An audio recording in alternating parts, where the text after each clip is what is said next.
चरण बसे अब मन में, मैं सेऊं दम दम तन में।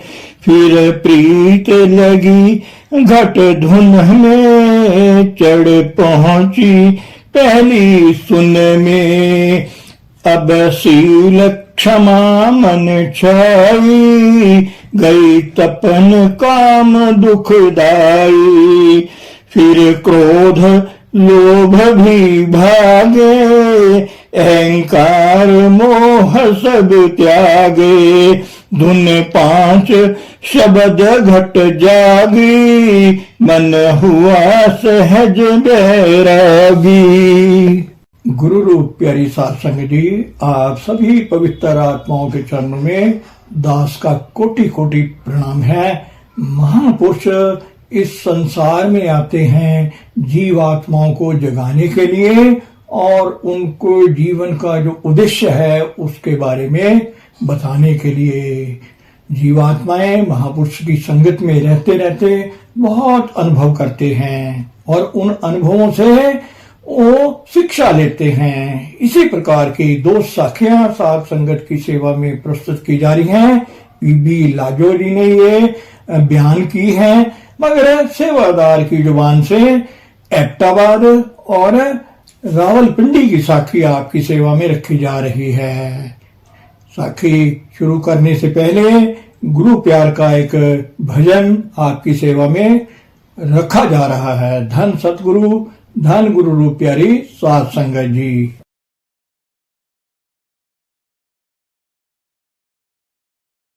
मुझे ऐसा वर दे दो, गुणगान करूं तेरा। इस बालक के सिर पे गुरु हाथ रहे तेरा। सेवा नित तेरी करूं, तेरे द्वार पे आऊं मैं। चरणों की धूली को नित शीस लगाऊं मैं। चरणामृत पा करके नित ध्यान करूं तेरा। मुझे ऐसा वर दे दो, गुणगान करूं तेरा। भक्ति और शक्ति दो, अज्ञान को दूर करो। अरदास करूं गुरुवर, अभिमान को चूर करो। नहीं द्वेष रहे मन में, नित भास रहे तेरा। इस बालक के सिर पे गुरु हाथ रहे तेरा। मुझे ऐसा वर दे दो, गुणगान करूं तेरा। इस बालक के सिर पे गुरु हाथ रहे तेरा। विश्वास हो ये मन में, तुम सामने हो मेरे। तेरे ध्यान में सोऊं मैं, सपनों में रहो मेरे। चरणों से लिपट जाऊं, तुम ख्याल करो मेरा। चरणों से लिपट जाऊं, तुम ख्याल करो मेरा। इस बालक के सिर पे गुरु हाथ रहे तेरा। मेरी यश कीर्ति को गुरु मुझसे दूर रखो। इस मन मंदिर में तुम भक्ति भरपूर भरो। तेरी जोत जले मन में, नित ध्यान धरूं तेरा। तेरी जोत जले मन में, नित ध्यान धरूं तेरा। मुझे ऐसा वर दे दो, गुणगान करूं तेरा। इस बालक के सिर पे गुरु हाथ रहे तेरा। इस बालक के सिर पे गुरु हाथ रहे तेरा।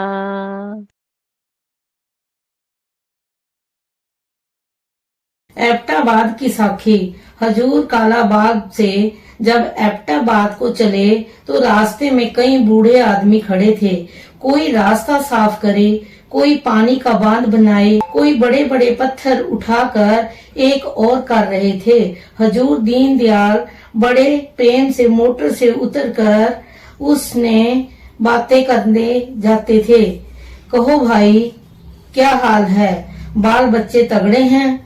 वो कहे, सच्चे पातशाह आपकी दया है। मैंने पूछा, यह कौन है? फरमाया, काको मेरा कोई मेट, कोई क्लर्क, कोई चौकीदार, कोई चपड़ासी और अर्दली थे। बेचारे मेरे साथ बहुत दयानंददारी से काम करते थे, भजन भी किया करते थे। मैं इनसे बहुत खुश हूँ। रास्ता समाप्त करते हुए एबटाबाद पहुँचे। जब एबटाबाद से थोड़ी दूरी पर थे तो हजारों लोग दीनदयाल जी की प्रतीक्षा में खड़े थे। हजूर जी की मोटर आती देखकर जोर जोर से कहने लगे, आ गए सच्चे पातशाह, हजूर ही की मोटर है। सच्चे पातशाह ने संगत को देखकर मोटर आहिस्ता कर ली और उतरकर संगत को प्रेम से मिले, दर्शन देकर निहाल किया। फिर दीनदयाल जी ने एक एक को बुलाकर प्यार और दया मेहर दी। हंसकर बोले, काको यह तो हमारा अपना ही घर है, हमने यहाँ बहुत दिनों तक नौकरी की है। फिर संगत से कहने लगे, आप मुझे बच्चों से बढ़कर प्यारे हो। बच्चों का एक हिस्सा, संगत के 4 हिस्से। संगत खुश होकर धन्य सतगुरु, धन्य सच्चे पातशाह पुकारने लगी। सच्चे पातशाह को एक कोठी से उतारा गया। कोठी में बाग भी था। हजूर बाग में कुर्सी पर विराजमान होकर प्रेम भरे वचन विलास करने लगे। वहाँ एक मुसलमान एसडीओ हजूर जी की नौकरी के समय का मित्र था। हजूर ने संगत से उनसे पूछा और कहा, उसे मेरे आने की सूचना कर दो। उसी समय उस मुसलमान को सूचना भेज दी गई। वह बहुत अमीर और प्रेमी था। उसी समय हजूर का आना सुनकर प्रेम से भरा हुआ रात के ही समय सर्दी में हजूर के कदमों में हाजिर हो गया। आकर हजूर के पवित्र चरणों में लिपटकर दोनों हाथ पकड़कर बहुत प्यार किया और आंखों में आंसू भरकर प्रेम से बोला, आज बहुत भाग्य का दिन है जो जनाब ने दर्शन दे कर मेहर की। हजूर ने मुझे बुलवाया। मैं दीनदयाल जी का खाना पका रही थी। मैं वहाँ हाजिर हुई तो हजूर फरमाने लगे, यह मेरी बच्ची है, सारी सेवा मेरी यह बीबी करती है। मेरा विचार था बीबी आपके भी दर्शन कर ले। मुसलमान बुजुर्ग प्रेम से कहने लगा, आपकी बच्ची है तो मेरी भी तो बच्ची है। हजूर ने फरमाया, काको इनकी सेवा कर, यह बहुत कमाई वाले हैं। हमें हिंदू मुसलमान का ख्याल नहीं है, हमें कमाई प्यारी है। जो भी रब की कमाई करे उससे हमें प्यार है। मैं उनके लिए फल मिठाई प्लेट में लगा कर लाई। हजूर सच्चे पातशाह ने सब चीजें अपने पास रख ली। उस बेचारे ने सब चीजें सिर पर लगाकर सच्चे पातशाह का शुक्रिया किया और कहने लगा, बहुत दया की जो मुझ पापी को याद किया। जितना खाया गया प्रसाद समझकर खाया, बाकी रुमाल में बांध कर ले गया। कहने लगा, बीबी जी बादशाही मिल जाएगी, लेकिन हजूर के हाथ का प्रसाद मिलना मुश्किल है। शुक्र है जनाब ने मुझ गुनहगार को याद किया। हजूर 3 दिन एबटाबाद ठहरे। वह मुसलमान बुजुर्ग रोज दोनों समय दर्शन करने आता था। दर्शन कर निहाल होता था और प्रेम से बातें करता था। हजूर दीनदयाल एक दिन फरमाने लगे, काको तुम्हें अपनी नौकरी के समय में रहने वाली कोठी, दफ्तर, छावनी और जौन सी सड़कों पर चुनार के पेड़ लगाए थे दिखाऊंगा। मैंने कहा, शुक्र है सच्चे पातशाह आपकी बहुत दया है। सच्चे पातशाह मैं और सब संगत थी। हजूर दीनदयाल जी ने सब जगह दिखाई। नौकरी के समय भी हजूर एकांत ही पसंद करते थे, क्योंकि भजन बंदगी का विचार शुरू से ही था। जो काम हजूर जी ने दुनिया के भी किए कोई नहीं कर सकता था। एबटाबाद के लोग कहने लगे, हजूर जी की पेंशन के बाद जो कोई भी इंजीनियर आया वह हजूर का काम देखकर बढ़ाई ही करता था। हमने हजूर जी के सब काम मकान आदि देखकर सिर नवाया और दाता जी को धन्यवाद किया। शुक्र है दाता जी, यह जगह पूजने योग्य है जहाँ मेरे शहंशाह रह रहे हैं। जिस समय हजूर गरीब नवाज बाजार में से निकल रहे थे, वहाँ के लोग कहने लगे, इतनी दुनिया किसके साथ जा रही है? फिर उन्हीं में से कोई बोला, राधा स्वामी संत आए हुए हैं। जो पुराने बूढ़े थे कहने लगे, धन्य है इनका जन्म, जब नौकरी में थे तब भी भगत थे, बहुत ही नेक और सच्चे थे। अब तो बात ही क्या कहनी है। जब हजूर सब जगह होकर अपनी कोठी में कुर्सी पर विराजमान हुए तो संगत को फरमाने लगे, आप लोग थक गए होंगे। संगत बोली, नहीं सच्चे पातशाह, हमें इसी बहाने खुले दर्शन मिले। वचन सुनाए। मेरे से फरमाया, काको मैंने रसोइये को आज्ञा दे रखी थी कि मेरा खाना बनाकर रख दिया कर, मुझे बुलाया ना कर। मैं जब उठूंगा ठंडा ही खा लिया करूंगा। गरम खाना हमारे भाग्य में नहीं है। मैं दफ्तर से आकर दफ्तर के कपड़े बदल कर पानी आदि पीकर भजन में बैठ जाता था।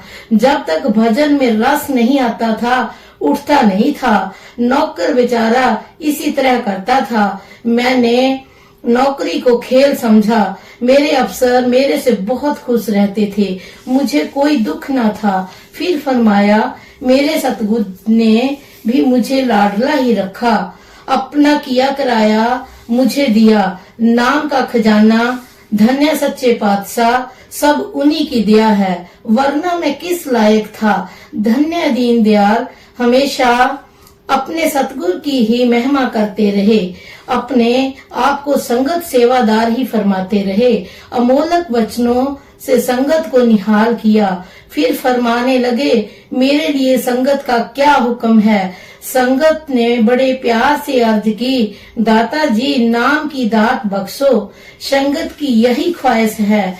दाता जी ने हुक्म दिया, कल सुबह देंगे। और फिर कहा, काको खाना ले आओ, मैं खा लूं, संगत भी भूखी है। मैंने सत्य वचन कहा। दाता जी खाना खाकर ध्यान में हो गए। हजूर दीनदयाल ने दूसरे दिन अभिलाषियों को नाम की दात बख्शी। 200 बीबी और वीर थे जिनको नाम की दात मिली। कई बीबियों और आदमियों ने नाम के समय ध्यान लग गए, रोशनी आ गई, कईयों को दर्शन हो गए। हजूर फरमाने लगे, पहाड़ के लोग सीधे होते हैं, जल्दी नाम के साथ लग जाते हैं, इनके दिल साफ हैं, सफेद कपड़े पर जल्दी रंग चढ़ता है। फिर फरमाया, हमने नाम दे दिया है, अब हम लोग कल चले जाएंगे। सफर लंबा है और प्रेमियों की खींच है। संगत सत्य वचन कहकर प्रेम से बेहाल रोने लगी। सच्चे पातशाह, अभी तो दर्शन भी जी भर कर नहीं हुए। हंसकर फरमाया, कभी प्रेमियों के मन भी भरते हैं। काको, तुम सवेरे जल्दी तैयार हो जाना, हम कल रावलपिंडी से पेशावर पहुंचेंगे। मैंने कहा, सत्य वचन सच्चे पातशाह। हजूर सुबह 5 बजे नहा धोकर तैयार हो गए। 6 बजे मोटर में सवार हो गए। हजारों संगत छोड़ने आई थी। सभी प्रेम से रो रो कर कहने लगे, जल्दी दर्शन देना। हजूर ने फरमाया, अच्छा पुत्र, जो मालिक करे, हम तो मालिक के बंदे हैं। जिसमें मेरा मालिक राजी, मैं तो उसी में राजी हूँ। सब संगत को खड़े होकर ताकीद की, बच्चों, भजन सिमरन जोर से करो। मनुष्य जन्म बड़े भाग्य से मिलता है। इस देह में नाम जप कर लाभ उठाओ। बाकी दुनिया की चीजें दुनिया में ही रह जानी है। ना कोई लाया है, ना कोई लेकर गया है। साथ जाने वाली चीज तो सतगुर और शब्द है। सो नाम जपो, सतगुर का सदा डर और प्यार और भरोसा रखो। मैं तुमसे बहुत खुश हूँ। आप सच्चे प्रेमी हो। सब संगत को प्यार दिया, सबकी राधा स्वामी स्वीकार की। सबको दया मेहर देकर हजूर ने निहाल किया और मोटर में सवार होकर रावलपिंडी का रास्ता पकड़ा। धन्य सच्चे पातशाह, दुनिया को तार दिया। अपने शरीर की परवाह ना की, दात ही बांटते रहे।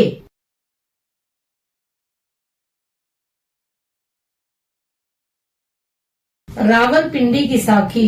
हजूर दीनदयाल एबटाबाद से चलकर रावलपिंडी, राजा राम सराफ, जो बहुत ही प्रेमी था और सतगुरु जी के प्रेम में 1 लाख रुपया खर्च कर सत्संग घर बनाया था, वहां पहुंचे। आगे हजारों संगत सतगुरु की प्रतीक्षा में खड़ी थी। दीनदयाल रावलपिंडी सत्संग घर में पहुंचे। सत्संग संगत दर्शन करके शीतल हुई। प्रेमी राजा राम संगत के जोड़े जुतियां झाड़ता घूम रहा था और कहता था, मैं सतगुरु के सामने कैसे हूँ, मैं सामने जाने के योग्य नहीं हूँ। दीनदयाल जी ने राजा राम को बुलाकर धीरज दिलासा दिया, सिर पर मेहर का हाथ रखा और फरमाने लगे, अब तो हमें रात ही रहना है, सवेरे पेशावर चले जाना है। पेशावर से आकर फिर तुम लोगों को 4 दिन देंगे। लंबा सफर समझकर तुम्हारे पास रात आज काट जाएंगे। आप लोग फिक्र ना करो, हम पेशावर से होकर फिर तुम लोगों को 4 दिन देकर जाएंगे। सो सुबह उठते ही प्रेमी नानक सिंह जी मोटर ले आए। हजूर दीनदयाल जी सुबह 6 बजे पिंडी से सब संगत को मिलकर पेशावर को चले। संगत को खुशी थी कि सच्चे पातशाह 4 दिन आकर देंगे। प्रेमी नानक सिंह पेशावर वाला साथ था। रास्ते में 3 दरिया जहां मिलते हैं वहां पहुंचे। जब पिंडी से चले तो हजूर की मोटर 5 मिनट हमारी मोटर से पहले चली थी। 1 बजे तक ना तो हजूर की मोटर मिली ना दर्शन हुए। मेरी मोटर में मेहता कश्मीर वाले दोनों थे और ज्ञान लंगर वाला। तब मैंने कहा, सच्चे पातशाह जी दर्शन दीजिए, सुबह से दर्शन नहीं मिले हैं, चित्त दुखी है। इतनी बात मेरे मुंह से निकली ही थी तो क्या देखते हैं कि हजूर दीनदयाल दिल की जानने वाले सामने जंगल में जहां 3 दरियाओं का संगम था खड़े हुए नजर आए। उस समय रामनाथ ने कहा, पहले याद करते बीबी तो हजूर पहले ही ना मिल जाते। हम सब बहुत खुश हुए। वहाँ रावी, अटक और चनाब का संगम था। हजूर जी जंगल के किनारे खड़े थे। दोपहर का समय और सर्दी का मौसम था। बहुत ही सुंदर लगते थे। हजूर के चेहरे पर नूरानी दाढ़ी और माथे पर जो चमकती नजर आती थी। चेहरे पर नूर ही नूर टपकता था। देखकर सबका दिल बाग बाग हो गया। मेहता कश्मीर वाले ने मुझसे धीरे धीरे कहा, बीबी जी, इस जगह हजूर की तस्वीर बड़ी ही अच्छी नजर आएगी। आप हजूर से अर्ज करो। हजूर हमें धीरे बातें करते देखकर हंसकर पूछने लगे, काको, बहन भाई क्या बातें करते हो मेरे से? चोरी मुझे पता है, तुम लोगों का तस्वीर लेकर कभी भी मन नहीं भरता है। मेहता तो डर कर चुप कर गया। मैंने अर्ज की, इन लोगों का मन नहीं भरता है तो आप तो समुंदर हो दाता जी, क्या घट जायदा आपका, दया करो, लेने दो तस्वीर। दाताजी हंसकर कहने लगे, अच्छा काको, तेरी मर्जी, मैं कुछ नहीं कहता। मैंने अर्ज की, दाताजी, मेहता डर गया है, इसे दिलासा दीजिए। दाताजी ने हंसकर कहा, मेहता, मैं तेरे से नाराज नहीं हूँ, तस्वीर ले लो। हमारे जज साहब मुंशी राम कहाँ हैं? सादी कहने लगा, हजूर, जज साहब जंगल गए हुए हैं। इतने में जज साहब भी आ गए। हाथ में लोटा था। मैंने कहा, जज साहब, लोटा फेंक दो, हजूर आपके इंतजार में खड़े हैं, जल्दी आ जाओ। जज साहब हंसते हंसते आ गए। मेहता साहब ने फोटो ले ली। हजूर ने दया कर दिल की आस पूरी की। हजूर के साथ जज साहब, सादी, ज्ञान, दामोदर, दोनों, मेहता और मैं भी थी। फिर मोटर में सवार होकर प्रेमी प्रेम से भरे हुए खुशी से नाच रहे थे। हजूर ने सुंदर मुख को निहारते हुए हम चले गए। धन सतगुरु, धन गुरु रूप, प्यारी साध संगत जी।